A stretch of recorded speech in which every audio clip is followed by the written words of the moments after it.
We rely on supermarkets for our food, but what happens when those resources aren't available? Out here, in the wild, nature provides. Hybridizing and crossbreeding have created bigger peppers, sweeter oranges, and large crisp apples, but the wild plants are still there for the taking. As a hobby, identifying and using edible wild plants is fun and adventuresome. In a survival situation, it is a life-saving skill. Over the course of this series, we'll explore 15 common edible plants you can find in the wild. We'll delve into their unique characteristics, discuss where they thrive, and most importantly, how to safely identify and prepare them. Let's get started. Our first plant is a common sight along trails and in disturbed areas: burdock. Look for large, wavy-edged leaves that can grow up to 2 feet long. You'll know it by its prickly seed pods, those little burrs that cling to your clothes. The young roots and leaves of burdock are edible raw. They have a slightly sweet and earthy flavor, a bit like an artichoke. Older leaves are tougher and might need a good boil to soften them up. You can roast the roots too for a nourishing meal. Burdock has a look-alike called cocklebur, and this one's toxic. The key difference lies in their burrs.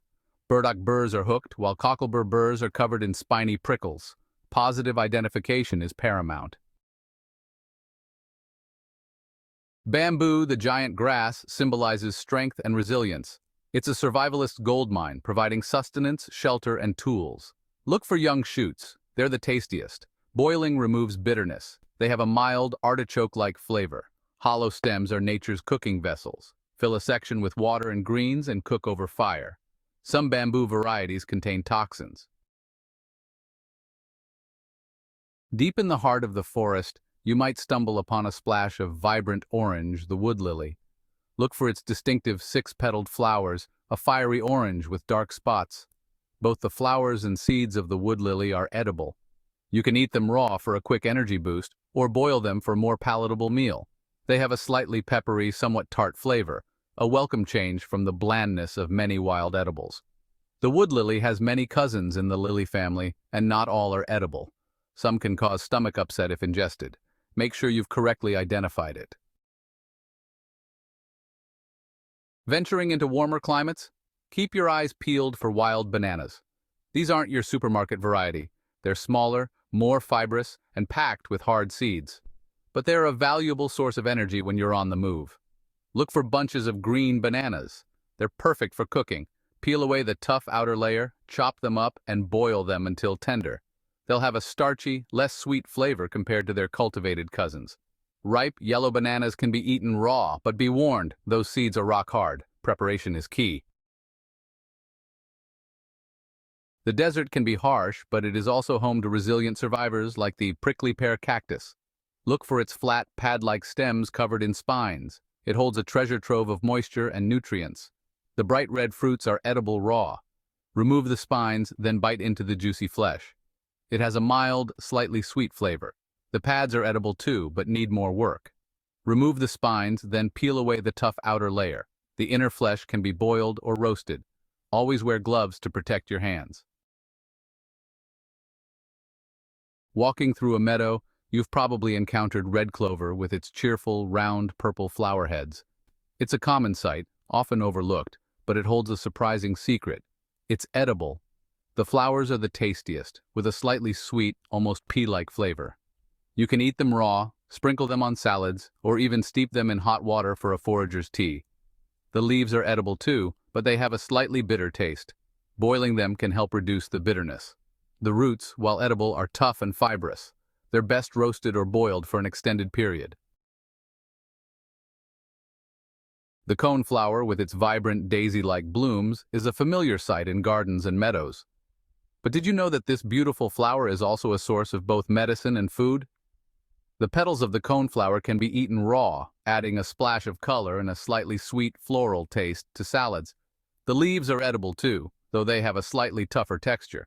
The roots of the coneflower are highly valued for their medicinal properties. They've been used for centuries to boost the immune system and fight off infections. Look for them in the wild or in organic gardens.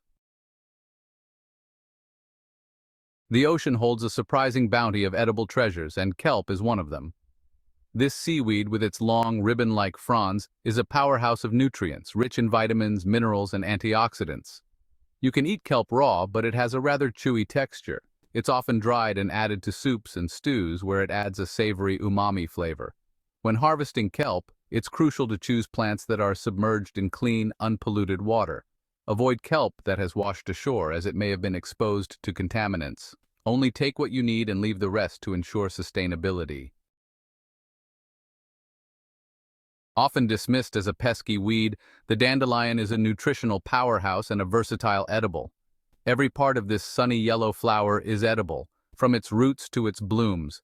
The young leaves are best enjoyed raw in salads, adding a slightly bitter, peppery bite. As the leaves mature, they become more bitter, so it's best to cook them.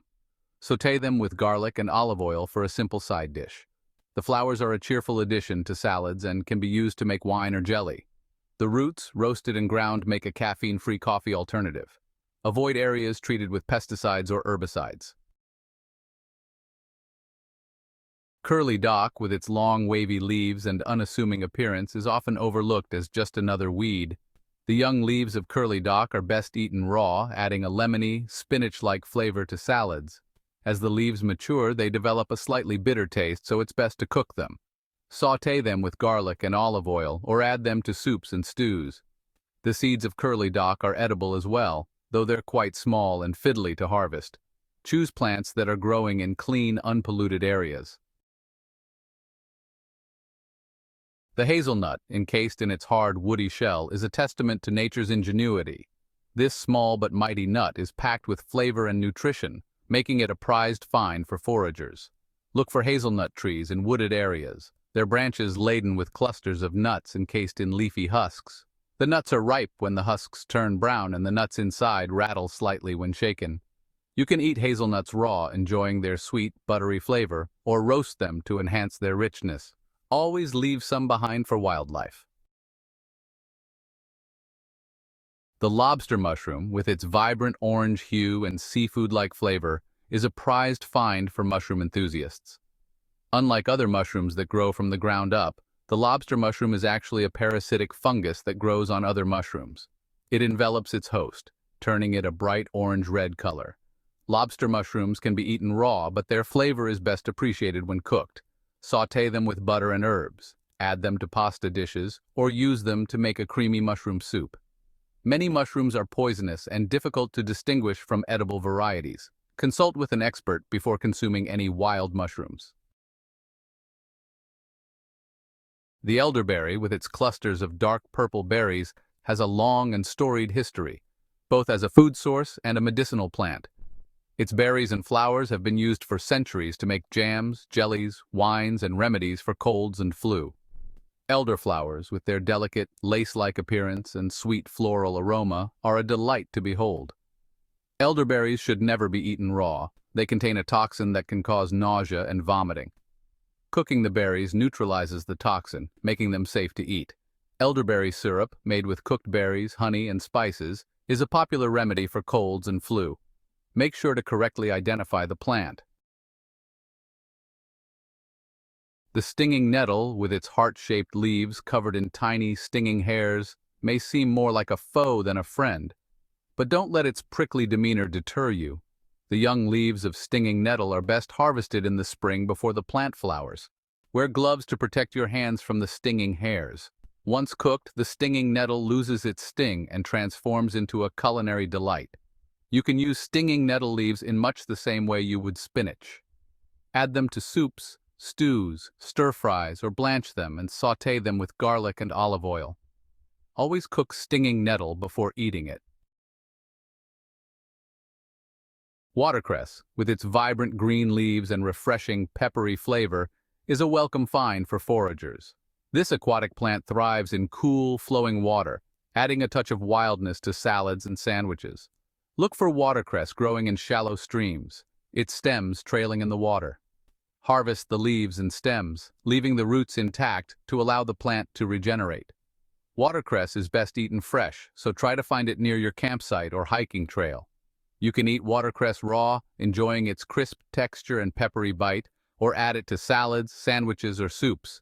Choose plants that are growing in clean, unpolluted water. So there you have it. 15 wild edibles that can provide sustenance and even enjoyment when you need it most. Remember, this is just a starting point. There's a whole world of edible plants out there, each with its own unique properties and uses. Use multiple reliable sources for identification, and if you're ever in doubt, it's always best to err on the side of caution. Stay safe and happy foraging.